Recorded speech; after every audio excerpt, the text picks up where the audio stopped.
Hey, hello. Balik lagi di channel Spoiler Moon dan kita akan lanjutkan lagi spoileran yang kemarin. Entah masih bisa disebut spoiler atau enggak ya? Karena kan nggak ada updatean komiknya gitu ya. Ya, apapun itulah, mari kita lanjutkan lagi. Kemarin diceritakan kalau menurut Master Sekte dan juga beberapa tetua, si Fang Yuan ini sudah menunjukkan perubahan gitu ya. Mungkin dikiranya Fang Yuan tobat. Tapi kita akan lihat dalam perjalanannya apakah nanti Fang Yuan beneran tobat atau enggak. Ya logikanya, kalau misalnya Fang Yuan tobat seharusnya komik ini tidak dicekal, tidak dihapuskan. Tapi di sana dihapuskan. Maka bisa ditebak sih alurnya kemana. Cuman dinamikanya seperti apa kita akan lihat bersama. Oke, langsung aja kita akan masuk ke bagian berikutnya. Kita akan masuk ke part 11. Di sisi lain di medan perang, hujan masih terus turun dengan deras. Dan setelah pertarungan yang sengit, akhirnya para tetua berhasil mengalahkan serigala petir gila. Tubuh serigala itu sekarang penuh dengan luka dan darah terus mengalir keluar tanpa henti. Akhirnya kita berhasil membunuhnya, teriak salah seorang tetua. Serigala petir gila ini ternyata memiliki guam bertahan di dalam tubuhnya. Beruntung kita memiliki gubulan darah milik Tuan Fang Yuan. Jika tidak, kita pasti akan mengalami kesulitan untuk menghadapinya, sahut tetua yang lain. Para tetua saling bergantian memuji Fang Yuan. Saya sungguh merasa terhormat.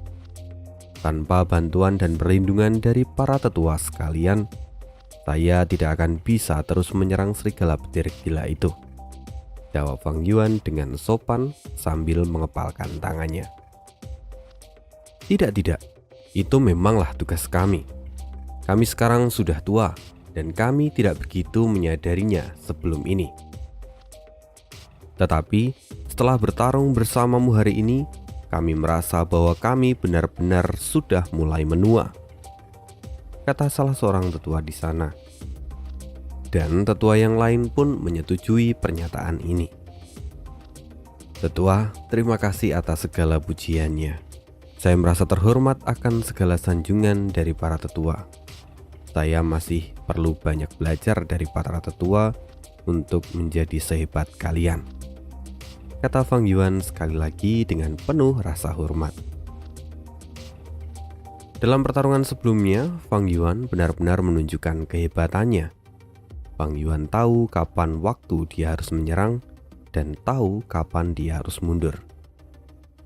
Serangan dari Fang Yuan yang tajam itu lebih intens dan efektif jika dibandingkan dengan serangan dari para tetua lainnya. Selain itu, sikap Fang Yuan yang sopan dan rendah hati telah berhasil mengubah pandangan dari para tetua. Dulu mereka sering mendengar cerita buruk tentang Fang Yuan, tapi kali ini mereka mulai merevisi semua pandangan mereka pada Fang Yuan. Di sisi lain, setelah menggunakan gubulan darah beberapa kali, Fang Yuan sendiri lebih memahami tentang kelebihan dan kekurangan dari gu ini. Gubulan darah sangat cocok untuk pertarungan jangka panjang, dan seiring berjalannya waktu, musuh akan terus melemah. Luka-luka yang mereka miliki akan semakin parah karena darahnya terus berkurang. Akan tetapi, kelemahan terbesar gu ini adalah beberapa hari dalam sebulan, gu ini akan mengeluarkan darah dan kecepatan bertarungnya pun akan menurun drastis. Tetapi jika Fang Yuan mendapatkan Chainsaw Golden Centipede atau kelabang emas gergaji mesin di tanah warisan bunga anggur, maka Fang Yuan bisa mengatasi kelemahan ini. Setelah para Master Gu lainnya melihat serigala petir gila itu dikalahkan Dengan segera mereka datang untuk mengambil semua guom yang ada pada serigala petir yang mati itu. Selain itu, sekelompok Master Gu yang ahli dalam penyembuhan juga segera muncul di sana dan mendekati mereka. Para tetua yang terhormat, kalian semua telah melakukan pengorbanan yang besar. Terimalah perawatan khusus dari ruang pengobatan kami, kata salah seorang Master Gu yang membungkuk dengan hormat kepada Fang Yuan dan para tetua lain. "Oh, kamu adalah Li Chen dari fraksi pengobatan," kata salah seorang tetua Gu yang mengenali Li Chen yang baru saja datang dan memberikan penawaran. Li Chen segera membungkuk dan memberi hormat. Tapi sayang, Fang Yuan kemudian berkata, "Tidak perlu khawatir, aku tidak mengalami cedera parah, jadi tidak perlu melakukan perawatan," jawab Fang Yuan kepada Li Chen. "Tuan Fang Yuan, mohon maaf atas ketidaksopanan ini, tapi tolong izinkan Master Gu dari ruang pengobatan kami untuk memeriksa dan memastikan kesehatan Anda," kata Li Chen yang mencoba untuk membujuk Fang Yuan. Sebagai informasi tambahan, Li Chen itu adalah seorang Master Gu pengobatan peringkat 2. Secara pribadi, sebenarnya Li Chen tidak begitu menyukai Fang Yuan. Bagaimana tidak? Gara-gara Fang Yuan, tetua Yaoji pingsan. Bahkan, dia juga membuat tetua Yaoji kehilangan posisinya sebagai pemimpin dari fraksi pengobatan. Tapi dia memiliki profesionalitas, jadi dia tetap menjaga kesopanannya di depan Fang Yuan. Di sisi lain, setelah mendengarkan tawaran pengobatan dari Li Chen, Fang Yuan hanya menepuk bahu Li Chen sambil tersenyum. Lalu kemudian dia berkata, "Terima kasih atas niat baikmu, tetapi kamu tidak perlu mengkhawatirkan kondisiku sekarang." Setelah berkata demikian, Fang Yuan pun pergi meninggalkan medan perang. Setelah melihat Fang Yuan pergi, ekspresi dari para tetua lainnya pun langsung berubah. Ekspresi mereka yang sebelumnya tersenyum dengan ramah, kini menjadi tatapan yang serius.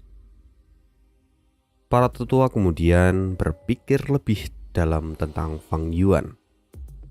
Setelah bertarung bersama dengan Fang Yuan, mereka melihat secara langsung bagaimana serangan Fang Yuan dan merasakan betapa tidak berdayanya mereka. Bahkan mereka juga menyadari akan perbedaan kemampuan mereka dengan Fang Yuan yang terpaut sangat jauh. Tidak dapat dipungkiri, jika Fang Yuan memiliki kemampuan bertarung yang sangat hebat dan juga memiliki bakat dalam politik, sehingga para tetua lainnya pun mulai khawatir jika dengan kehadiran Fang Yuan sebagai tetua mungkin saja akan menggeser posisi mereka nanti. Kita akan kembali ke sisi Fang Yuan. Dalam perjalanan Fang Yuan meninggalkan medan perang, tiba-tiba Fang Yuan dihampiri oleh seseorang. "Tuan Fang Yuan, apakah Anda mengenali saya?" kata orang itu dengan sikap yang sangat hormat. Fang Yuan tampak mengerutkan keningnya. Dia ingat jika saat di akademi Fang Yuan berada di kelas yang sama dengan orang ini. Tapi Fang Yuan tidak bisa mengingat namanya.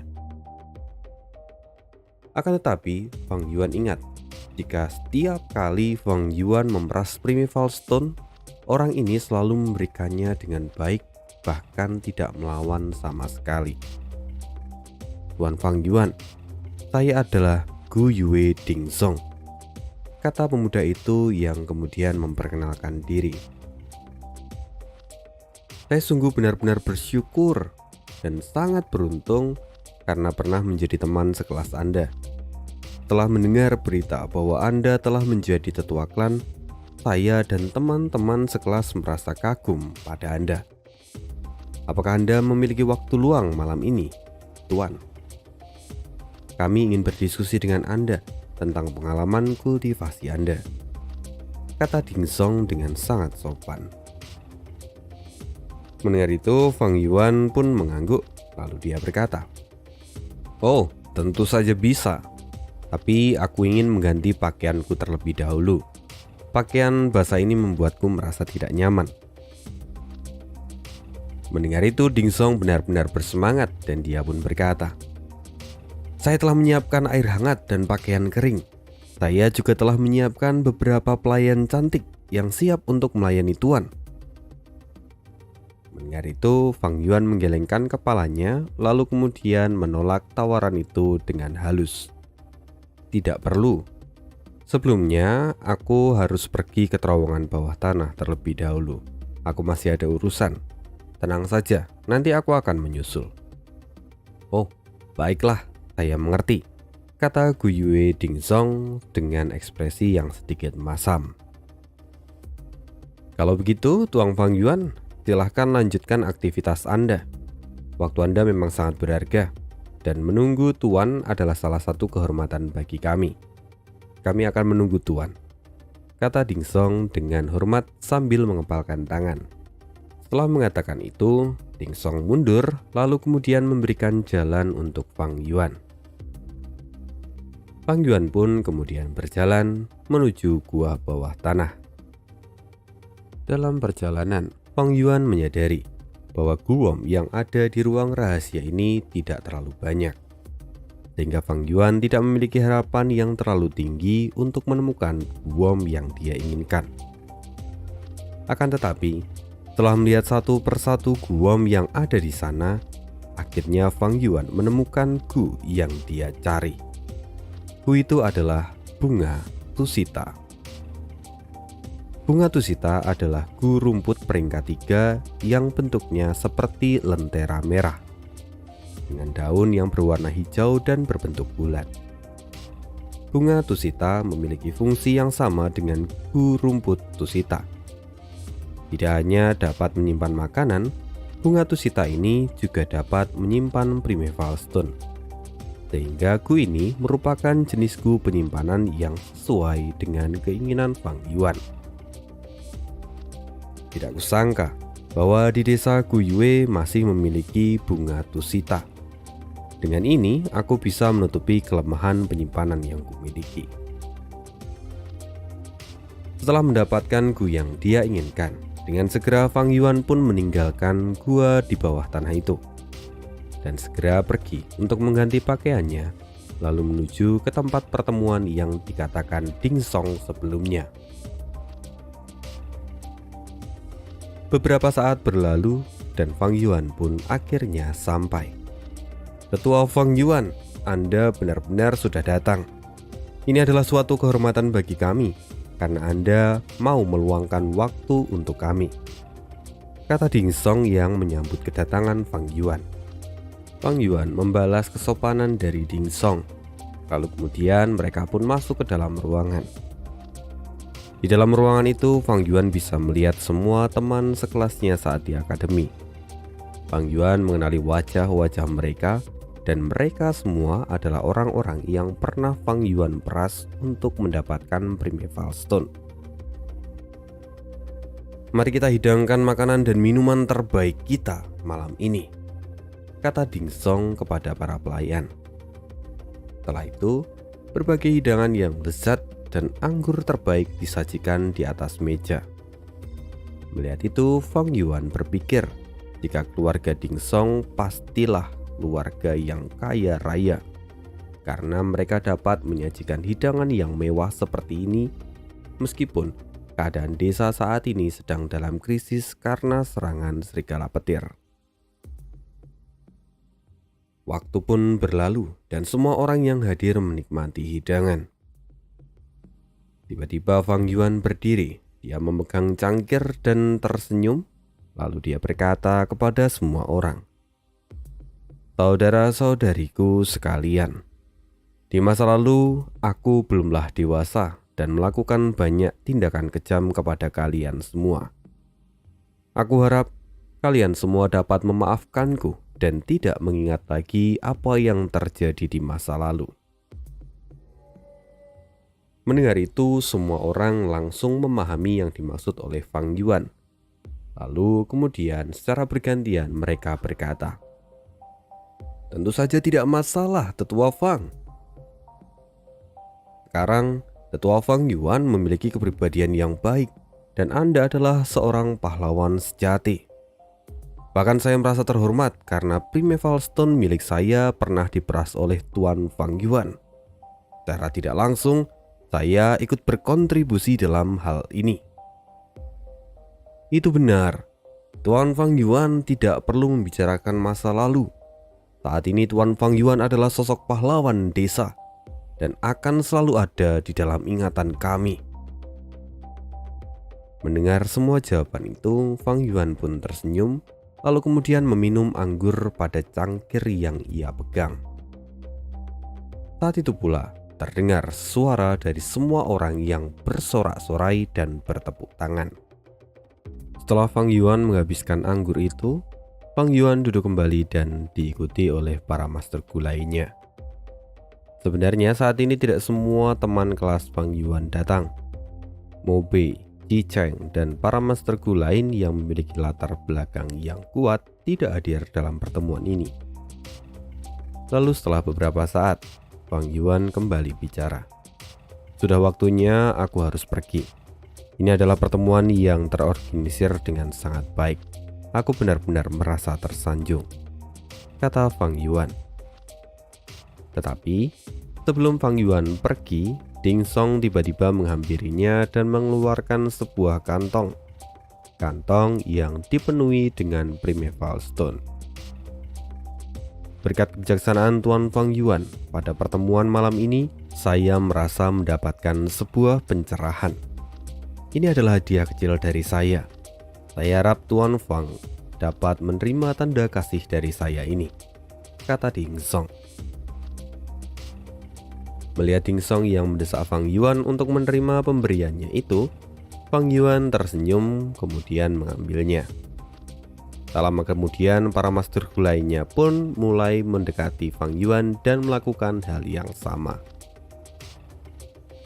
Saat ini terlihat puluhan tas yang berisi Primeval Stone diterima oleh Fang Yuan. Dan dalam waktu singkat, Fang Yuan telah mengumpulkan hampir 10.000 Primeval Stone. Ding Song yang menyadari jika Fang Yuan tidak mungkin membawa semua kantong itu seorang diri, dengan segera memanggil beberapa pelayan untuk membantu Fang Yuan membawakan kantong itu. Melihat banyak hadiah yang diberikan oleh para Master Gu yang ada di sana, sebelum meninggalkan ruang pertemuan, untuk terakhir kalinya Fang Yuan berdiri dan mengangkat cangkirnya sekali lagi. Dia pun berkata, "Pertemuan kita adalah sebuah takdir. Hubungan pertemanan sekelas saat di akademi akan selalu kita kenang. Malam ini kita benar-benar harus merayakannya." Perkataan Fang Yuan itu membuat para Master Gu yang lain ikut berdiri dan mengangkat cangkir mereka. Mereka terus bersorak dan memuji-muji Fang Yuan. Setelah itu, Fang Yuan mengangkat tangannya dan bersulang dengan cangkir anggurnya.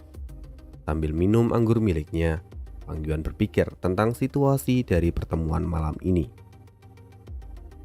Para Master Gu yang datang adalah mereka yang tidak memiliki latar belakang yang kuat. Karena saat ini Fang Yuan telah menjadi tetua klan, sehingga mereka sengaja mendekati Fang Yuan untuk menarik perhatiannya. Fang Yuan kembali ingat kejadian saat di akademi. Dulu, meskipun Fang Yuan hanya memeras beberapa Primeval Stone, tapi hal itu sudah menyebabkan kemarahan yang besar. Sekarang, mereka justru berinisiatif dan memberikan banyak Primeval Stone kepada Fang Yuan. Fang Yuan sangat sadar bahwa semua yang mereka lakukan tidak ada bedanya dengan sebuah suapan. Beberapa dari mereka akan menggunakan koneksi sosial mereka untuk masuk ke fraksi, sedangkan untuk para wanita menggunakan pesonanya untuk mendekati Fang Yuan. Orang-orang di dunia ini benar-benar lucu. Ketika mereka diperas dan hanya menyebabkan kerugian kecil, mereka akan melawan mati-matian, berusaha untuk minta keadilan. Tapi ketika mereka menyuap para petinggi, mereka dengan sukarela memberikan hadiah yang besar. Bahkan wanita pun memberikan keperawanannya kepada mereka hanya untuk mendapatkan status yang mereka inginkan, kata Fang Yuan dalam hati sambil mencibir mereka semua. Kemudian Fang Yuan hanya tertawa dingin di dalam hati saat dia mengingat sosok Gu Yue, Qingsu, Mo Yan, dan yang lainnya. Orang-orang yang memiliki bakat seperti Qingsu sebenarnya memiliki bakat kultivasi yang jauh lebih hebat dibandingkan Fang Yuan.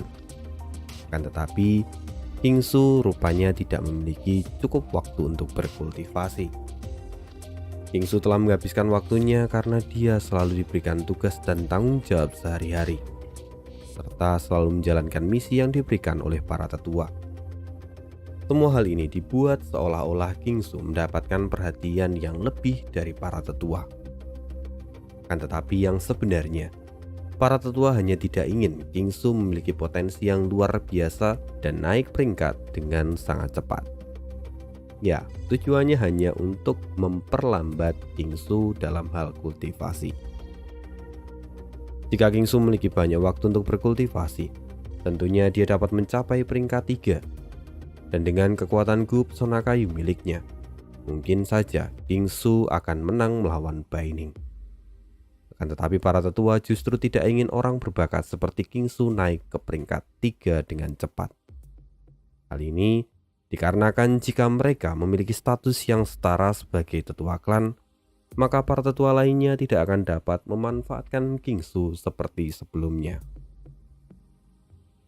Fang Yuan memikirkan semua hal itu dan tersenyum lagi.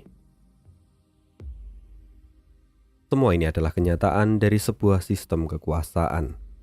Tidak peduli seberapa hebat dan berbakatnya orang itu, tetapi jika dia tidak dapat melangkah lebih jauh, mereka hanya akan menjadi budak. Selama mereka tidak bisa dimanfaatkan, maka mereka tidak berguna. Selagi mereka masih dimanfaatkan, mereka akan terus diperas sampai habis. Itulah yang ada di dalam pikiran Fang Yuan sekarang. Setelah menghabiskan anggur di cangkir miliknya, akhirnya kali ini Fang Yuan benar-benar pergi meninggalkan ruang pertemuan itu. Sekaligus ada juga beberapa pelayan yang membantunya untuk membawa seluruh Primeval Stone yang diberikan kepadanya. Lalu setelah Fang Yuan keluar ruangan, akhirnya beberapa Master Gu yang ada di sana menghela nafas lega. Dan salah satu di antara mereka berkata, "Tuan Fang Yuan benar-benar luar biasa. Dia terlihat begitu berwibawa." Seluruh Master Gu yang ada di sana terjebak dalam sudut pandang mereka sendiri. Mereka tidak bisa melewati batasan kekuasaan sistem dan hanya dapat mengagumi Fang Yuan. Menurut mereka, Fang Yuan sekarang telah mengalami perubahan yang besar. Dia telah menjadi tetua klan dan tentunya membuat banyak Master Gu lainnya merasa iri akan perkembangan Fang Yuan. Di sisi lain, saat ini Fang Yuan telah tiba di kamar miliknya. Fang Yuan meminta para pelayan untuk meletakkan Primeval Stone di atas meja. Tanpa berkata apapun, dengan segera para pelayan itu meletakkan Primeval Stone lalu pergi meninggalkan Fang Yuan. Tempat tinggal Fang Yuan saat ini bukan lagi kamar sewaan seperti dulu. Karena sekarang Fang Yuan telah menjadi seorang tetua, maka dia mendapatkan sebuah ruangan untuk dirinya sendiri. Meskipun bangunan itu hanya terbuat dari bambu-bambu yang disusun, tapi itu cukup bagus untuk seorang diri. Sayangnya, klan tidak memberikan seorang pelayan untuk Fang Yuan, sehingga Fang Yuanlah yang harus mencarinya sendiri. Tapi Fang Yuan tidak mengambil pusing akan hal itu. Lalu dia segera mengeluarkan bu yang dia miliki. "Bunga Tusita, keluarlah," kata Fang Yuan. Tiba-tiba cahaya kemerahan muncul dan memenuhi ruangan itu. Perlahan bunga Tusita keluar dari telapak tangan Fang Yuan. Bentuknya sudah seperti lentera yang mengapung di udara. Fang Yuan segera mengaktifkan bunga tusita ini dan menggunakan primeval essence perak putih miliknya. Segera itu menyebabkan seluruh ruangan tercerahkan. Kemudian perlahan-lahan cahaya merah itu seperti menarik seluruh primeval stone yang dibawa oleh Fang Yuan. Dan dalam sekejap, seluruh primeval stone itu sudah masuk ke dalam bunga tusita. Lalu cahaya merah itu pun kini menghilang dalam sekejap.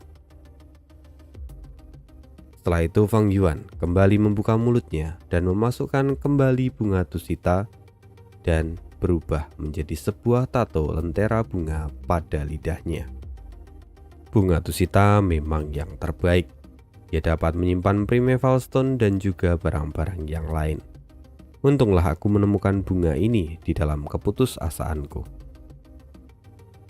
Sebelumnya aku telah meminjam 3000 primeval stone dari Jilian.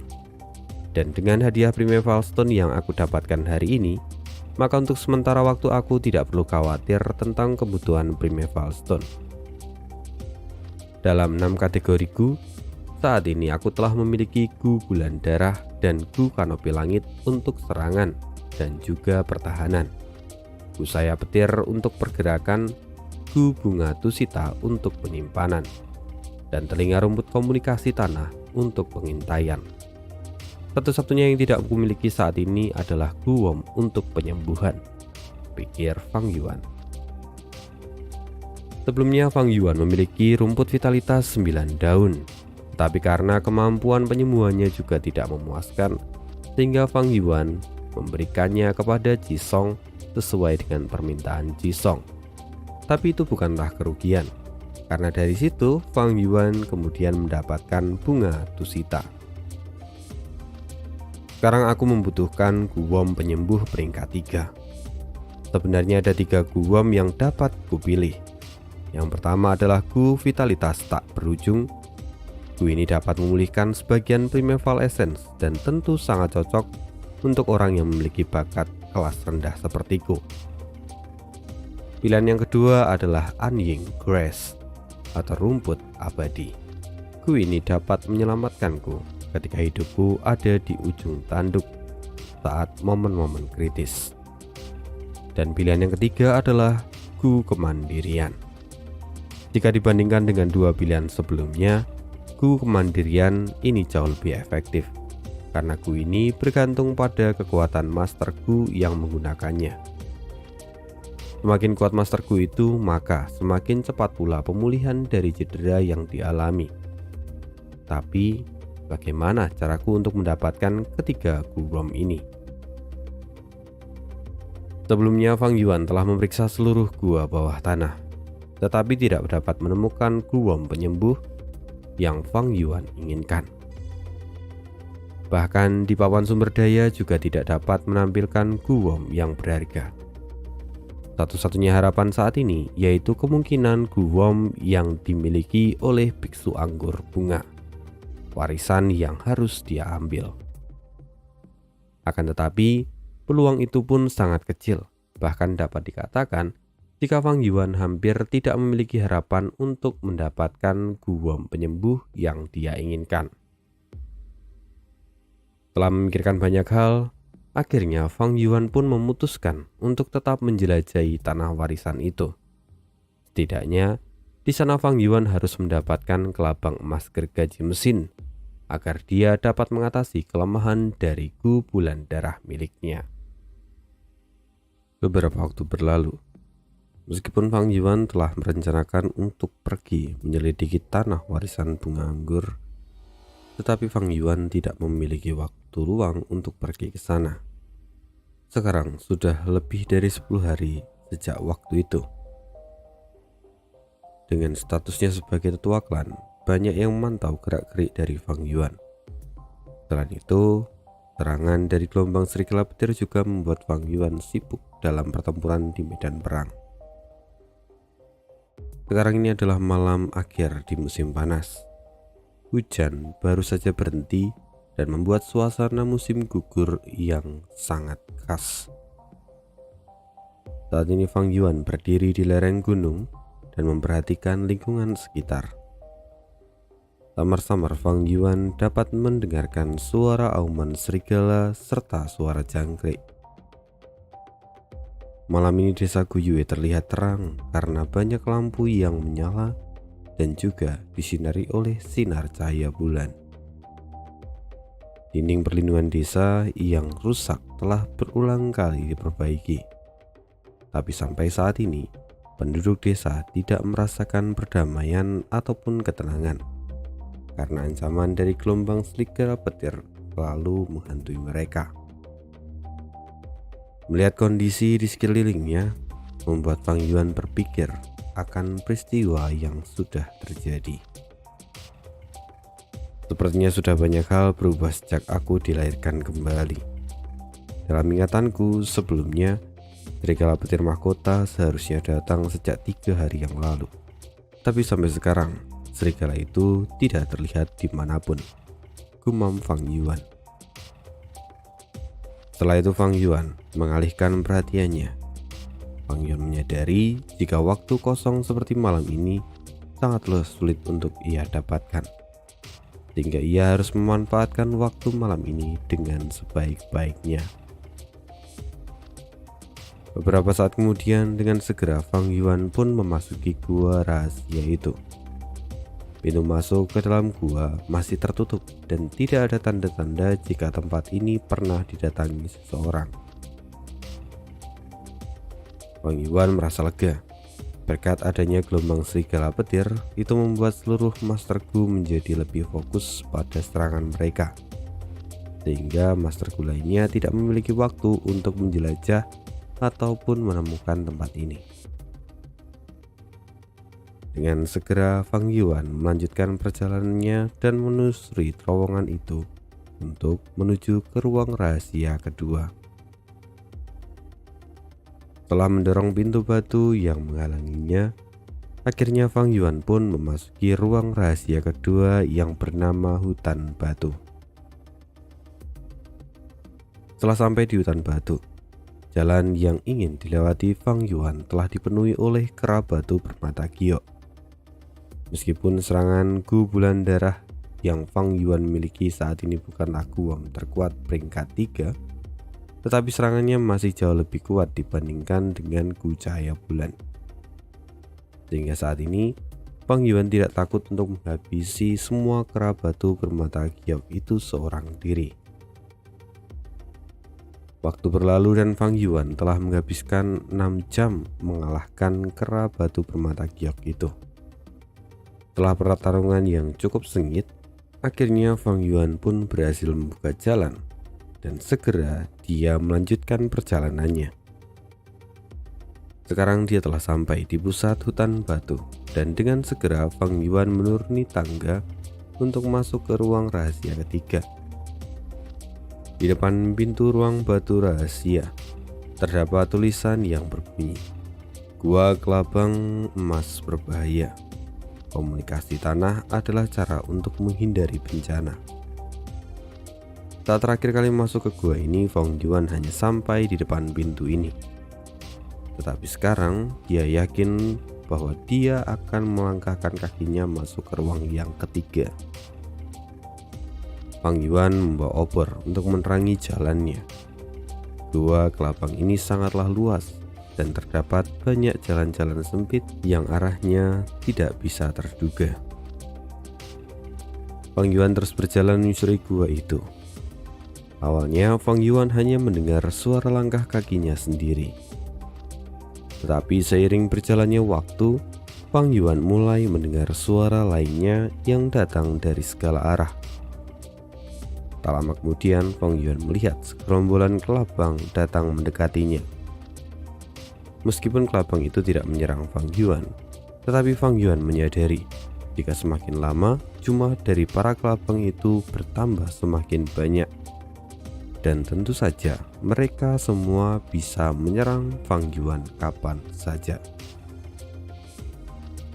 Fang Yuan terlihat tidak khawatir sama sekali. Bagi seorang Master Gu peringkat 3, Fang Yuan memiliki pertahanan yang cukup untuk melawan serangan mereka. Satu-satunya yang menjadi perhatian Fang Yuan adalah raja serangga di tempat itu. Dialah kelabang emas gergaji mesin yang sebelumnya Fang Yuan cari-cari. "Akhirnya aku menemukanmu," gumam Fang Yuan sambil menyeringai. Kelabang emas gergaji mesin ini memiliki panjang sekitar 1 meter dengan tubuh selebar 2 kepalan tangan. Kemudian Fang Yuan dengan sengaja mengaktifkan Primeval Essence perak putihnya dan kemudian memancarkan aura dari Master Gu peringkat 3. Aura peringkat 3 dari Fang Yuan membuat kelabang emas gergaji mesin merasakan adanya ancaman yang kuat, dan hal itu membuatnya jauh lebih waspada. Tetapi terlihat bahwa kelabang itu pun tidak takut untuk menyerang Fang Yuan. Di sisi lain, Fang Yuan masih tetap waspada terhadap serangan tiba-tiba dari Raja Kelabang. Perlahan-lahan kelabang emas gergaji mesin mendekati Fang Yuan seperti hendak menyerang mangsanya. Rangka luar dari Raja Kelabang ini sangatlah menakutkan. Terdapat gigi gergaji berwarna perak di sepanjang tubuhnya. Ketika jaraknya semakin dekat dengan Fang Yuan, gigi gergaji itu bergerak dan mengeluarkan suara yang keras. Beberapa kelabang lain juga segera mendekati Fang Yuan setelah mendengar itu. Di antara mereka bahkan ada yang melompat dari langit-langit dan jatuh ke bahu dan punggung Fang Yuan. Fang Yuan tidak peduli sama sekali dengan para serangga kecil. Fang Yuan menggunakan Gu Kanopi Langit dan segera terciptalah sebuah baju besi kristal putih yang melindungi seluruh tubuhnya. Bahkan tungkai beracun kelabang itu pun tidak dapat menembus pelindungan milik Fang Yuan. Sekarang perhatian Fang Yuan hanya terfokus pada kelabang emas gergaji mesin. Saat jarak di antara mereka semakin dekat, Fang Yuan segera menghentikan aliran Primeval Essence perak putih miliknya. Dan merasakan aura peringkat 3 Fang Yuan melemah, itu membuat kelabang emas gergaji mesin pun bergerak semakin cepat untuk menyerang Fang Yuan. Dalam sekejap kelabang emas gergaji mesin telah mencapai tubuh Fang Yuan dan melingkari pinggangnya seperti ular. Saat kelabang itu membuka mulutnya dan hendak menyerang, dengan segera Fang Yuan meraih kepala kelabang itu dan dengan kedua tangannya ia menahan serangan dari kelabang. Kelabang emas gergaji mesin itu menggunakan gigi gergajinya yang tajam dan bergerak dengan sangat cepat untuk menembus perlindungan dari Gu Kanopi Langit yang digunakan oleh Fang Yuan. Fang Yuan masih menahan serangan itu dan dalam sekejap dia kehilangan banyak Primeval Essence perak putih miliknya. Tapi lagi-lagi Fang Yuan tidak terlihat panik karena dia masih memiliki kartu as di tangannya, yaitu Spring Autumn Cicanda. Dengan kendali dari Fang Yuan, aura Spring Autumn Cicanda keluar dari aperture miliknya. Dan saat menyadari aura dari Spring Autumn Cicanda, kelabang emas gergaji mesin yang sebelumnya menyerang Fang Yuan dengan sekuat tenaga langsung menyerah seketika. Bagaimanapun kelabang emas gergaji mesin hanyalah Guwom peringkat 3. Sehingga saat merasakan aura dari Spring Autumn Cicanda yang berada di peringkat 6 membuatnya tidak berani bergerak sama sekali. Melihat itu Fang Yuan pun menyeringai dan dengan segera dia menyalurkan Primeval Essence perak putih miliknya ke dalam kelabang emas gergaji mesin. Dan tanpa hambatan Fang Yuan pun berhasil menjinakkan Raja Kelabang itu. Fang Yuan perlahan melepaskan genggamannya dan membiarkan kelabang emas gergaji mesin itu menggantung di pundaknya. Melihat sang raja mereka telah dijinakkan oleh Fang Yuan, dengan segera gerombolan kelabang lainnya pun mundur dan menjauhi Fang Yuan. Sedangkan Fang Yuan tidak berencana untuk membunuh mereka dan membiarkan mereka semua pergi. Fang Yuan kemudian melanjutkan perjalanannya dan menjelajahi gua itu lebih dalam lagi. Terowongan itu memang memiliki banyak cabang, dan saat ini jalan utama yang Fang Yuan lewati terbagi menjadi 3 jalur. Dengan segera Fang Yuan menggunakan telinga rumput komunikasi tanah untuk mengetahui keadaan pada setiap cabang itu. Setelah beberapa saat, Fang Yuan memutuskan untuk mengabaikan jalur tengah dan memilih jalur sebelah kanan. Setelah berjalan selama setengah jam, ternyata jalur yang kanan yang dipilih oleh Fang Yuan itu adalah jalan buntu. Sehingga pada akhirnya Fang Yuan harus kembali dan mencoba untuk mengambil jalur yang kiri. Tidak lama berselang, Fang Yuan memasuki jalur kiri.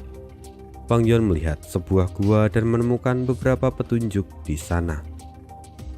Dalam menuju itu, terlihat jelas bahwa terowongan ini awalnya digali oleh biksu anggur bunga dengan bantuan dari laba-laba serigala bumi 1000 li. Fang Yuan kembali melanjutkan perjalanannya dan mengamati setiap sudut gua. Melihat banyak kelabang di dalam gua membuat Fang Yuan sedikit merasa tenang. Hal ini bukan tanpa alasan, karena jika gua ini digali oleh sekelompok serangga, berarti tidak ada perangkap yang diletakkan di dalam gua. Terowongan ini ternyata masih panjang dari yang Fang Yuan pikirkan. Fang Yuan telah menghabiskan lebih dari 12 jam untuk menelusuri terowongan itu. Saat Fang Yuan mendekati area bawah tanah yang jauh lebih dalam lagi, jalan yang dilewatinya juga semakin menurun. Sesekali Fang Yuan berhenti dan menggunakan telinga rumput komunikasi tanah untuk memastikan bahwa di depan tidak ada ancaman. Dan setelah melalui perjalanan yang panjang, akhirnya Fang Yuan mendengarkan suara seperti tetesan air. Suara ini, jangan-jangan tempat ini adalah... Fang Yuan tampak bergumam setelah mendengar suara itu. Ada satu hal yang langsung muncul di dalam pikiran Fang Yuan, dan dengan segera Fang Yuan mempercepat langkah kakinya dan mencari sumber dari suara itu. Di ujung terowongan, Fang Yuan melihat sebuah dinding kristal dan di baliknya ada air yang sebelumnya Fang Yuan dengar. Di dalam air itu terdapat sebuah aliran berwarna abu-abu seperti tornado kecil yang berputar tanpa henti. Ternyata benar, ini adalah mata air esensi alami, kata Fang Yuan yang terkejut melihat itu. Tidak lama kemudian, Fang Yuan melihat di dalam mata air itu terdapat kuncup bunga berwarna biru putih yang mengambang di permukaan air. Ini tidak salah lagi. Ini adalah lotus harta karun esensi surgawi, kata Fang Yuan yang kembali terkejut saat melihatnya. Ketika Fang Yuan melihat lotus harta karun esensi surgawi, segala keraguan yang ada pada dirinya seketika hilang. Fang Yuan dapat memperkirakan apa yang akan terjadi berikutnya. Jika diingat lagi 1000 tahun yang lalu, seorang masterku peringkat 5 datang ke Gunung Qingmao dan secara kebetulan menemukan mata air esensi alami di tempat ini. Masterku itu sangat gembira dan memutuskan untuk menetap di sini. Dia mulai mengumpulkan penduduk yang tinggal di sekitar kaki gunung dan mencoba membentuk desa Guyue. Masterku itu adalah pendiri dari desa Guyue sekaligus leluhur dari klan Guyue. Waktu terus berlalu. Saat pemimpin klan Guyue meninggal, maka akan digantikan dengan generasi berikutnya. Sampai pada titik di mana pemimpin klan generasi keempat yang memegang tahta. Dia memiliki bakat kelas 1 dan dapat mencapai kultivasi peringkat 5. Ketua klan generasi keempat itu berhasil membawa kemakmuran pada seluruh klan. Akan tetapi, suatu hari, seorang yang menganut ajaran iblis datang ke desa Guyue. Orang itu adalah pria berkepala botak dan berotot. Dia menggunakan pakaian merah muda dan melakukan perjalanan seorang diri. Dialah biksu anggur bunga, seorang yang terkenal karena mengikuti aliran iblis. Awalnya biksu anggur bunga melakukan perjalanan untuk memperbaiki lotus harta karun esensi surgawi miliknya. Setelah mempersiapkan banyak hal, dia hanya kekurangan mata air esensi alami untuk memurnikan gu bunga yang ia miliki. Setelah mengamati sekeliling, akhirnya dia memutuskan untuk menggunakan mata air esensi alami dari desa Guyue. Saat masuk ke desa Guyue, biksu anggur bunga menyamar sebagai seorang yang ingin membeli anggrek bulan untuk mendekati para tetua klan. Seiring berjalannya waktu, perlahan-lahan biksu anggur bunga mendapatkan informasi detail tentang klan Guyue. Setelah itu, dalam pertarungan melawan pemimpin klan generasi keempat, biksu anggur bunga berhasil memenangkan pertarungan dengan mengandalkan kekuatannya. Saat itu biksu anggur bunga membunuh pemimpin klan generasi keempat dan juga telah membunuh sebagian besar tetua klan yang lain. Tapi meskipun dia menang, rupa-rupanya tubuhnya terinfeksi oleh gu bayangan bulan. Meskipun gu bayangan bulan tidaklah mematikan, tetapi itu dapat membatasi penggunaan primeval essence miliknya. Dan setelah pertarungan berakhir, biksu anggur bunga menggunakan laba-laba serigala bumi seribu li untuk menggali terowongan bawah tanah. Dan setelah menghabiskan beberapa waktu untuk menggali terowongan itu, akhirnya biksu anggur bunga menemukan mata air esensi alami yang selama ini ia cari. Dengan persiapan yang matang, akhirnya biksu anggur bunga pun berhasil memperbaiki lotus harta karun esensi surgawi miliknya. Lotus harta karun esensi surgawi memiliki latar belakang yang sangat istimewa. Resep fusinya telah ada selama ribuan tahun dan diciptakan oleh seorang master gu dari faksi Genesis Lotus yang abadi. Selain itu, lotus harta karun esensi surgawi ini adalah gu bunga peringkat 3, tetapi dia memiliki potensi hingga mencapai peringkat ke-6. Nilai gu ini hampir sama dengan Spring Autumn Cicanda. Lotus harta karun esensi surgawi itu juga diibaratkan sebagai mata air esensi alami versi portable, karena kemampuannya untuk menghasilkan primeval stone dan dapat dibawa kemana-mana. Akan tetapi, untuk melakukan proses fusi lotus harta karun esensi surgawi itu tidaklah mudah. Untuk melakukannya, maka sang pemilik harus siap kehilangan mata air esensi alami. Hal ini dikarenakan setelah proses fusi esensi selesai, maka mata air esensi alami akan hilang dan tidak lagi menghasilkan primeval stone. Mata air hanya akan menjadi mata air biasa. Selain itu, bahan-bahan yang dibutuhkan untuk fusi juga membutuhkan banyak gluwom yang berharga. Karena itulah proses fusi ini menjadi sangat sulit. Jika aku mengambil lotus harta karun esensi surgawi, tentu ini akan sangat membantu untuk pengeluaran kultivasiku, gumam Fang Yuan.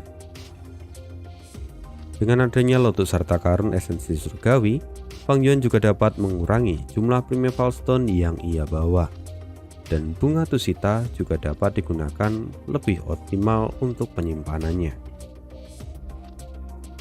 Sejak itu Fang Yuan terpikirkan untuk mengambil bunga lotus ini. Dia kemudian bergumam, "Aku pernah mendengar cerita bahwa jika proses pemurnian lotus harta karun esensi surgawi ini cukuplah misterius. Gu ini perlu diberi makan di dalam mata air esensi alami selama 9 hari 9 malam. Sampai pada gu itu akhirnya tumbuh 9 buah daun yang utuh. Jika seorang mengambilnya sebelum ke-9 daunnya tumbuh, maka semua usaha mereka akan sia-sia." Apa yang harus kulakukan? Kata Fang Yuan. Sayangnya sekarang Fang Yuan tidak mengetahui informasi lebih rinci tentang bunga ini. Fang Yuan hanya mendengar sedikit informasi dari rumor yang beredar. Tapi satu hal yang pasti, Fang Yuan sangat yakin jika kuil ini akan sangat membantunya di masa depan. Setelah itu, Fang Yuan kembali mengamati bunga itu dengan lebih teliti. Fang Yuan sedikit terkejut saat menyadari bahwa rupanya bunga itu hanya memiliki 8,5 daun, yang artinya masih kurang setengah daun lagi supaya kuil itu memiliki daun yang lengkap. Fang Yuan berpikir sejenak sampai akhirnya dia bisa menemukan alasan bahwa lotus ini sudah ada di sana berabad-abad lamanya. Dan sejak kejadian itu, tentu lotus ini sudah menyerap banyak primeval essence yang dihasilkan oleh mata air esensi alami. Fang Yuan berpikir sejenak. Sepertinya primeval stone dapat memberikan nutrisi pada lotus harta karun esensi surgawi dan bisa menumbuhkan kembali daunnya secara alami. Jika aku ingin memetiknya, maka aku harus melemparkan primeval stone ini ke dalam esensi alami itu. Tapi untuk menumbuhkan setengah daun ini, pasti akan membutuhkan banyak primeval stone, kata Fang Yuan yang mencoba menyimpulkan semuanya. Fang Yuan berpikir sejenak, lalu kemudian dia mencoba mengeluarkan primeval stone yang terdapat dalam bunga tusita miliknya, lalu melemparkannya ke dalam mata air esensi alami. Setelah primeval stone dilemparkan, dengan segera bunga itu pun menyerapnya. Tapi hanya beberapa buah primeval stone tentu tidak membuat perubahan pada daun bunga itu. Dan oleh karena itu Fang Yuan terus-menerus melemparkan primeval stone miliknya sambil menghitung berapa yang ia lemparkan. Setelah beberapa saat, sudah 500 primeval stone yang ia lemparkan. Dan akhirnya daun yang rusak itu perlahan-lahan mulai tumbuh kembali. Melihat perubahan ini, ekspresi Fang Yuan menjadi suram. Berdasarkan penghitungannya, maka dia membutuhkan lebih dari 50.000 primeval stone untuk memulihkan setengah daun itu. Sayangnya Fang Yuan tidak memiliki jumlah primeval stone sebanyak itu, jadi dia tidak akan bisa memanennya saat ini juga. Fang Yuan mulai berpikir akan masalah yang akan dihadapinya jika dia sampai salah langkah. Masalah sebenarnya bukanlah Fang Yuan tidak memiliki primeval stone yang cukup. Dengan statusnya sebagai tetua, tentu untuk mendapatkan primeval stone sebanyak itu bukanlah perkara yang sulit. Masalah lainnya adalah jika Fang Yuan telah mengambil dan memurnikan lotus harta karun esensi surgawi, maka mata air esensi itu akan kehilangan kemampuannya. Dan pastinya para tetua klan akan menyelidikinya lebih dalam.